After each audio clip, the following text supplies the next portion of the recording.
Assalamualaikum warahmatullahi wabarakatuh. Apa kabar Anda semua? Semoga dalam keadaan sehat. Saya bersama Bung Said Didu mendoakan Anda semua tetap sehat, bukan hanya sehat fisik, tetapi juga akalnya, ya. Ya, Bang Said Didu ya. Penting dalam situasi sekarang ini akalnya sehat ya, Bang Said Didu ya. Ya benar karena ya, eee, kalau akal sehat sekarang tapi dibalik, yang berakal sehat dianggap gila gitu. Oke, tapi satu hal yang penting yang saya perlu ucapkan di awal kita bisa ketemu lagi sama Bung Said Didu ini adalah alhamdulillah wa syukurillah. Kenapa? Karena sejak tadi pagi itu, email dari pengelola akun-akun FNN, jaringan FMN ya, Rocky Gerung Official, Said Didu Official, Hersubno Point, itu dibajak, dihack, diambil alih oleh orang lain dan akibatnya kita nggak bisa publish konten. Tapi yang diserang habis-habisan itu memang akunnya Rocky Gerung Official, ya, karena namanya sempat diganti jadi Iterum, sekarang jadi apa tadi namanya, saya agak lupa, ada digantilah namanya gitu ya. Dan sekarang ini Bang Said itu juga sudah mulai bisa pulih gitu ya, bisa bisa diaktifkan lagi sehingga kita bisa menayangkan konten ini. Yang belum pulih itu Hersubno Point. Nah, gitu Bang Said. Jadi ini mohon maaf kepada para pemirsa Hersubno Point kalau sampai hari ini belum bisa publish konten. Karena memang kalau Hersubno Point ini menarik nih Bang Said itu sudah Ya, di ban sejak 10 bulan yang lalu. ya, Nah, sudah 10 bulan yang lalu kalau Anda buka-buka lagi di channel Hersubno Point itu sudah di ban sejak 10 bulan yang lalu, yang disebut kata teman saya istilahnya itu shadow ban. Jadi oh, untuk YouTube, di YouTube-nya nggak ada masalah, tetapi begitu masuk ke Indonesia itu jadi nggak bisa ditonton, kecuali yang sudah subscribe atau dapat share. Kalau oh, teman-teman di luar negeri bebas nonton Hersubno Point. Kalau di Indonesia katanya yang belum subscribe itu harus pakai VPN gitu. Oke, tapi iya nggak apa-apa. iya iya. Ya ya, nggak apa-apa lah. Ini namanya risiko Jadi dan risiko perjuangan, dan sebenarnya kita ini kan hanya menyuarakan kebebasan berekspresi, kebebasan di media gitu. Jadi orang seharusnya kalau ada masalah-masalah dengan media jangan main hack, jangan main lapor polisi, ya gunakanlah undang-undang pers gitu ya. Ada undang-undang pers, ada hak jawab, ada hak koreksi. Jadi semua harus taat pada aturan perundang-undangan. Kita juga taat pada aturan perundang-undangan. Tapi kita lupakan saja itu. Saya mohon maaf kalau Hersubno Point belum bisa publish konten hari ini. Mudah-mudahan segera pulih. Nah, apa topik kita nih, Bang Said Diduh, yang menarik, yang tetap bisa menjaga akal sehat kita? Kelihatannya soal PCR ini makin ramai ya. ya saya jadi dengan kejadian tadi bahwa benar-benar apa yang saya kemukakan beberapa hari lalu bahwa kalau Pak Orde Baru jatuh karena tuduhan KKN, korupsi, kolusi dan nepotisme, maka fakta bahwa apa namanya jaringan media pun mulai sekarang dimasukin. Jadi, nah itulah berarti makin kuat. Ini saya akronim saya bahwa rezim sekarang adalah rezim kodok. Kodok itu adalah korupsi, oligarki, dinasti, otoritarian dan koncoisme. Itu singkatan rezim yang saya anggap pas lah, bahwa rezim kodok. Nah, saya pikir Mas Hersu, kita setahun lalu sudah menduga bahwa sebenarnya penanganan COVID ini yang kita takutkan adalah terjadinya bisnis di balik ini. Ternyata makin terbukti bahwa betul yang menentukan kebijakan adalah ada variabel bisnis. Tapi yang menarik pebisnisnya adalah pembuat kebijakan. Nah, ini siapa namanya Antonius Eko tadi malam di TV One sudah menjelaskan. Agustinus, Sangat menarik. Agustinus. Agustinus. Ini wartawan, dia Agustinus. wartawan senior juga dulu, saya kenal nih, pernah di media Indonesia, tapi sekarang dia punya juga media sendiri saya kira. Ya. Nah, Agustinus ini makin menarik. Jadi masih ingat dulu Mas Hersu, itu kan Januari kan semua pejabat negara dia menyatakan melecehkan bahwa ada COVID. Januari 2020. Kemudian Maret 2020 baru pengumuman ketemu di Bogor kan. Ternyata April 2020 orang-orang ini sudah membuat perusahaan. April 2020 berarti memang dari awal sudah menyiapkan bisnis untuk COVID. Iya kan? Sudah. Nah, kan belum ada kebijakan pemerintah saat itu. Nah, kita dengarlah tarik-menarik kebijakan kan saat itu. Menteri Kesehatan berbeda, yang lain berbeda, dan saya pengalaman kalau sudah tarik-menarik kebijakan itu biasanya ada unsur non objektif di dalamnya. Unsur non objektif biasanya adalah bisnis. Nah, sehingga sekarang PCR ini sudah menjawab pertanyaan publik, ada 5 pertanyaan publik selama ini tentang PCR. Kenapa sih wajib PCR? Ya kan? Itu kan pertanyaan pertama. Kenapa harus wajib? Yang kedua, kenapa rakyat yang harus membayar? Yang pertanyaan kedua. Yang ketiga, kenapa harganya berubah-ubah? Dan seakan-akan bisa diperintah. Yang bisa memerintah harga itu biasanya adalah orang yang dekat dengan penyedia barang dan jasa. Apalagi sama-sama. Yang keempat adalah kenapa kebijakannya tidak konsisten, berubah-berubah setiap saat. Dan yang mengumumkan ganti-ganti. Dan kelima, kenapa pengambil kebijakan ngotot untuk menggunakan PCR dan malah menyatakan mengantisipasi gelombang ketiga. Ya kan? Nah, jadi menjual alat untuk mengantisipasi gelombang ketiga. Padahal gelombang ketiga belum tentu datang. Nah, memperkuatlah dugaan kita bahwa benar-benar PCR ini mungkin puncak gunung es terhadap bagaimana moralitas pengambil kebijakan. Nah, perlu saya ini kan Mas Hersu, tingkat moralitas pejabat itu, analisis saya itu ada 6 tingkatan. Yang paling bagus pejabat itu adalah bahwa orang yang etikanya paling bagus, moralitasnya paling bagus, pertama adalah orang yang tidak mau menggunakan sama sekali fasilitas apapun untuk kepentingan pribadi. Mungkin kayak Umar bin Khattab dulu lah. Mau menyalakan lampu pun nggak mau karena itu lampu milik negara. Oh, itu Ya, Umar bin Abdul Aziz, Bang, bukan Umar bin Khattab. Umar bin Abdul Aziz. Yes. Nah, tapi ya nggak sejauh itulah. Tingkat yang paling bawah adalah dia menggunakan apabila sesuai aturan dan berbisnis sesuai aturan. Keluarganya boleh berbisnis asal sesuai aturan. Itu tingkat bawah. Tapi yang ketiga adalah dia memberikan informasi kewenangannya terhadap bisnis yang ada di kewenangannya kepada saudaranya atau koleganya. Dan dia mendapat atau temannya atau cukongnya dan dia mendapatkan imbalan dari informasi tersebut. Dan yang ketiga adalah dia berbisnis dengan kewenangannya. Berbisnis dalam kewenangannya. Ini banyak sekali menteri pejabat seperti ini. Anaknya yang berbisnis dengan kewenangannya.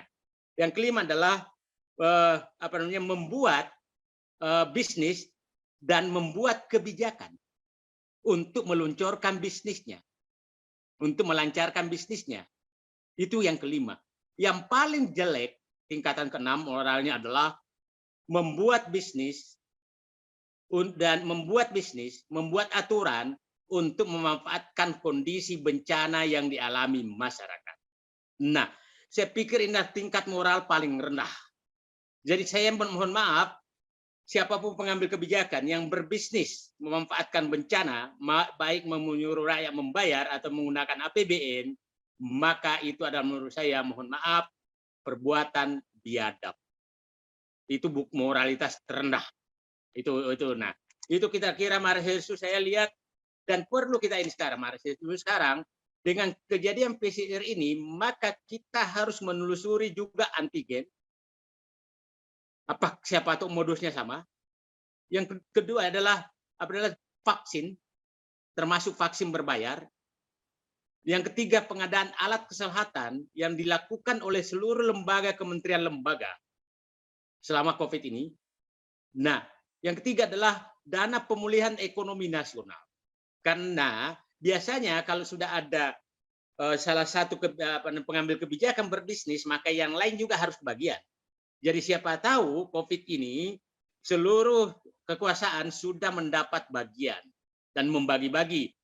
Anda berbisnis di Alkes, nah kemarin salah satu dokter menyatakan, bayangkan rumah sakit atau laboratorium itu kenapa harga PCR mahal, karena dia diberikan alat dan alat itu semacam disewa dan sewanya mahal sekali, sehingga kalau dia tidak menyewa milik sendiri hampir setengah harga.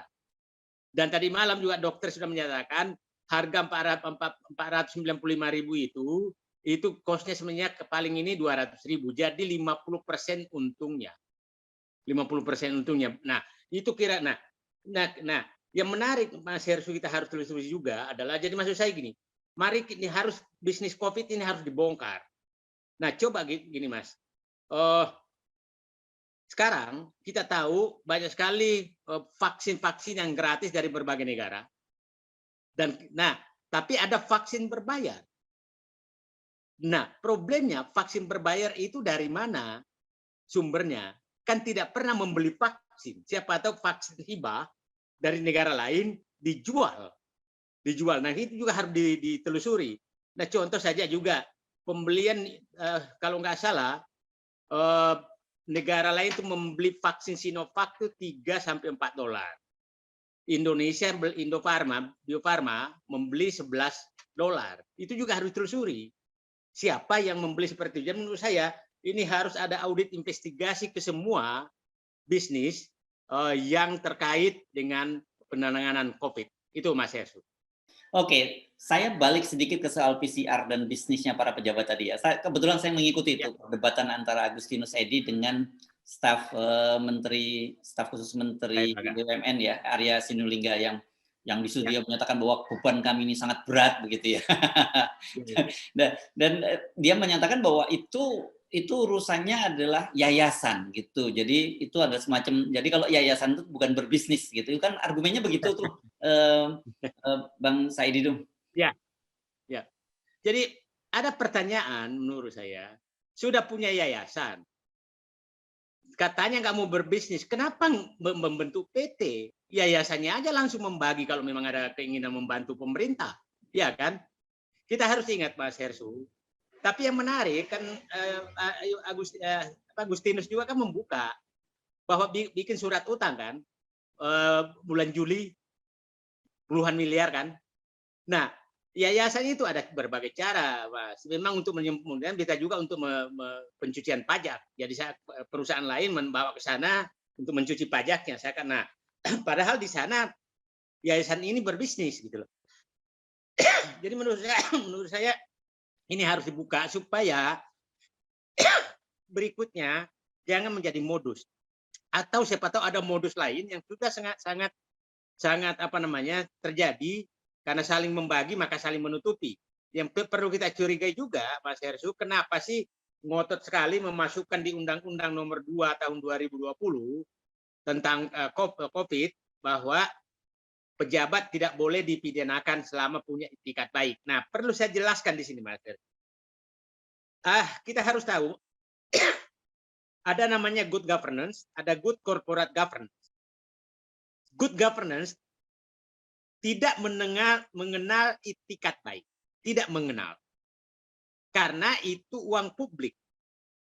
Nah, uang publik itu harus dijaga, walaupun niatnya baik, tapi kalau Anda salah, maka Anda tetap dihukum. Yang berlaku itikat baik itu adalah di perusahaan. Kalau sudah beritikat baik dan rugi, itu nggak salah. Tapi cobalah umpamanya pejabat bikin fakta integritas bertikat baik, tapi kan keputusannya salah,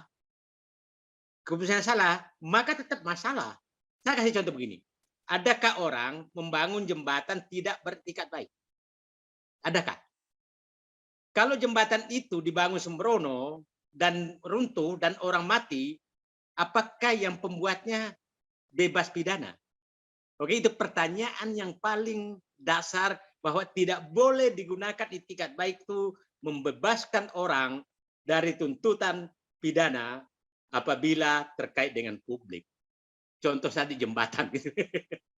Artinya sebenarnya beginilah, supaya nggak perlu terjadi perdebatan, nggak perlu kemudian fitnah gitu ya, karena ini udah terbuka pada publik bahwa ternyata betul perusahaan itu dimiliki saham-sahamnya yang terafiliasi dengan Pak Luhut, dengan Pak Erick Thohir dan sejumlah pejabat lain gitu ya. Meskipun mereka menyatakan bahwa itu adalah untuk kepentingan sosial dan sebagainya, jalan yang paling aman menurut saya memang diaudit ya. Dengan begitu nggak muncul lagi fitnah. Audit itu dan auditnya harus akuntan yang independen gitu. Dengan begitu kita sama-sama kemudian ketika dibuka pada publik jelas loh gitu persoalannya seperti apa. Ini berkaitan dengan perusahaan itu. Tetapi satu soal yang soal moral tadi, mengapa menjadi pertanyaan itu juga susah dijelaskan itu kalau Anda menanyakan kenapa mesti bikin PT kalau Anda mau lembaga sosial kan gitu. Bagi saya Mas Hersu, itu ada dua hal, itu masalah hukum. Tapi bagi saya, seorang pejabat publik yang sudah berbisnis di bidang kewenangannya, dia tahu kewenangannya, itu di depan saya tidak ada lagi nilainya, walaupun dia bicara apapun. Karena saya bisa ibaratkan, Anda berwudu itu kena najis, mau seember sama setitik, itu tetap membatalkan wudu. Itu ini saya kepada pejabat publik. Jadi kalau hanya menyatakan sedikit kok, ya itu najis.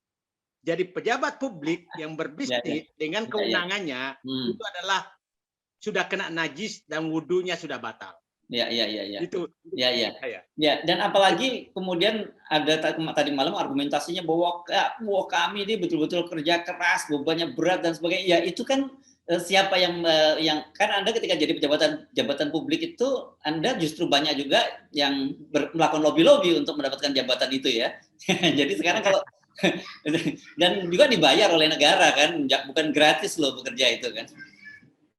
Ya, yang lucu itu adalah menjelaskan pekerjaannya sebagai pejabat publik sementara bisnisnya kan pribadi. Nah, yang menarik ini adalah jubir-jubir kementerian muncul, padahal itu masalah pribadi. Jadi bayangkan jubir kementerian itu kan dibayar oleh negara. Betul.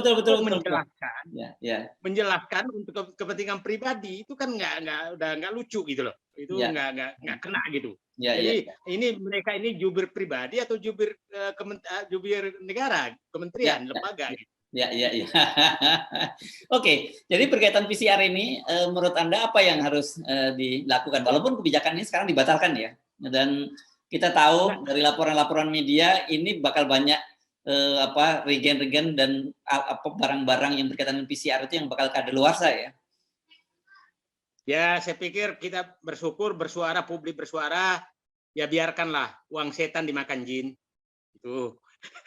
Ya, atau untungnya udah semakin besar itu dan memang sangat lucu Mas Hersu ini. Pengambil kebijakan diambil berdasarkan pertimbangan tidak objektif pasti masalah. Pasti berubah-ubah.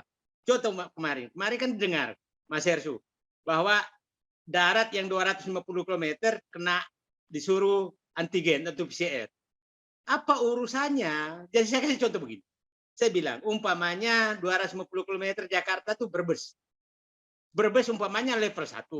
Tapi karena 250 km, maka kalau Jakarta, di sana nggak ada wabah, harus PCR. Bogor atau Depok yang jaraknya 10 km dari Jakarta. Tapi karena Depok umpamanya level 4. Tapi karena jaraknya 10 km, maka nggak PCR. Gimana logikanya? Ini benar-benar udah, logika saya gimana gitu. Jadi saran saya seperti Mas Hersu, udahlah. Kalau masih tetap, jadi gini, dia kan selalu menyatakan ingin membatasi instrumen ini digunakan untuk membatasi pergerakan penumpukan orang. Tidak bisa, itu hanya menghambat pembatasan orang. Akhirnya, jadi itu sama dengan kebijakan. Yang kaya, yang mampu bayar PCR bebas karena bisa membayar, ya kan Mas? Nah, yang nggak punya uang, Anda tinggal di rumah, itu kan sama dengan begitu pengumumannya, itu dengan pembayaran. Nah, kalau membatasi ya PPKM dong, bukan berdasarkan pembayaran, gitu kan? Nah, ini berdasarkan pembayaran. Jadi yang miskin nggak bisa jalan, nggak bisa bayar PCR. Nah, kalau itu saya katakan tidak bisa digunakan instrumen ini untuk pembatasan gerakan orang. Atur secara tidak bisa. Nah, tapi ini memang ditujukan dulu. Saya yakin karena Mas Hersu menyatakan tadi ada yang keluar, sepertinya makanya mau diwajibkan itu untuk menghabiskan stok. Nah, kita juga curiga sekarang muncul menyatakan bahwa vaksin yang gratis ini 6 bulan cuma. Siapa tahu gara-gara vaksin berbayar dah antri, nah akhirnya kalau mau booster maka Anda berbayar. Ini kita harus mencurigai semua sekarang dengan kebijakan-kebijakan ini. Nah itu menurut saya. Nah, jadi kalau mau ini digunakan udahlah, santai-santai saja, buang semua pebisnis itu di dalam itu. Dan kalau memang mau ini tugaskan ke negara deh, tugaskan aja ke negara. Jadi orang ke puskesmas nggak buka lagi. Coba aja Mas, di kompleks saya ini vaksin PCR tuh, bisnis PCR itu udah kayak bisnis tahu goreng, tenda-tenda ada di mana-mana. Jadi tenda ada di mana-mana ditawarkan ya bisnis tahu goreng gitu. Itu udah kayak begitu. Jadi ini betul-betul yang disebut dengan moral hazard, yang memanfaatkan menangguk keuntungan di situasi bencana ya. Saya pikir pas benar Mas Ersu, bahwa kebijakan PCR terbukanya masalah PCR ini menunjukkan tingkat moral hazard yang terendah karena berbisnis di balik bencana dan memeras rakyat. Itu saya pikir Mas Ersu. Oke. Terima kasih Bang Said Didu. Assalamualaikum warahmatullahi wabarakatuh. Waalaikumsalam warahmatullahi wabarakatuh.